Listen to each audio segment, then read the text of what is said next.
Question की help से हम सीरीज नहीं पैरेलल कॉम्बिनेशन में लगे दो रेजिस्टेंस के अक्रॉस करंट का डिवीजन सीखेंगे। So we have two resistance 5 ohm and 15 ohm, they are connected in parallel, और जो टोटल करंट आ रही है वो कितनी आ रही है, 10 एम्पियर की आ रही है।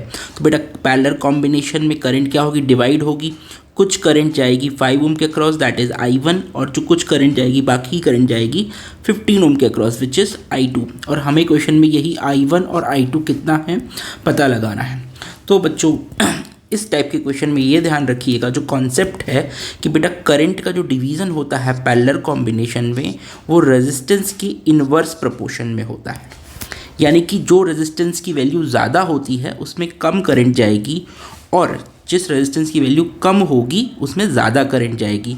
ठीक है, तो अब ये पता कैसे लगाएं, न्यूमेरिकली कैलकुलेट करने के लिए हम क्या करते हैं, क्योंकि हमने ये कंसेप्ट समझ लिया है कि करंट रेजिस्टेंस की इन्वर्स प्रोपोर्शन में डिवाइड होती है, तो इसे हम लिख सकते हैं I1 is to I2 is equals to 1/R1 is to 1/R2। यहाँ वैल्यूज़ रखते हैं तो ये आ जाएगा 1/5 is to 1/15। इसे हम लिख सकते हैं बच्चों 5 और 15 का एलसीएम हो जाएगा 15, तो इसे हम लिख सकते हैं 3:1। हमने 15 से मल्टीप्लाई कर दिया दोनों ही जगह, तो we will get I1 is to I2 3:1। देखिए, अब देखिए इसके आगे क्वेश्चन को कैसे प्रोसीड करेंगे। तो बेटा इसके लिए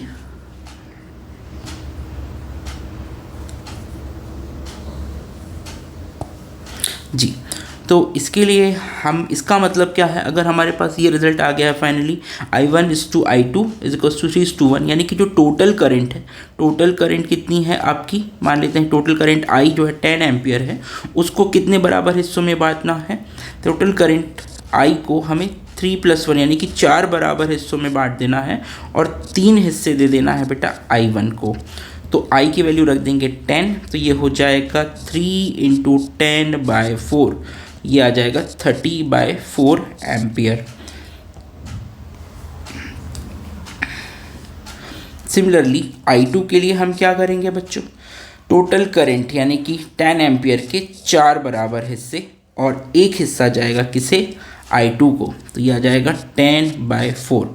देखिए 30/4 और 10/4 को आप ऐड करेंगे तो फिर से आपके पास 10 एम्पियर की ही करंट आ जाएगी। तो I1 और I2 मिलके फिर से 10 एम्पियर ही बना लेंगे। ये I1 5 ओम से होते हुए यहाँ आएगा, और ये I2 15 ओम से होते हुए यहाँ आ जाएगा, और दोनों ऐडअप होके फिर से कितना बना लेंगे, 10 ampere he. I hope this question will help you. आप लोग चाहें तो प्रैक्टिस के लिए एक क्वेश्चन ले लीजिए, ये क्वेश्चन ट्राई कीजिएगा। मैं 2 की जगह थोड़ा सा इसे टफ कर देता हूँ। 3 क्वेश्चन, ये 2 ओम है, ये 4 ओम है, और बेटा ये 10 ओम का रेजिस्टेंस है। जो 10 टोटल करंट आ रही है दैट इज़ अगेन 10 एम्पियर। तो आप बताइए 2 ओम, 4 ओम और 10 ओम के रेजिस्टेंस से कितनी करंट जाएगी। Thank you.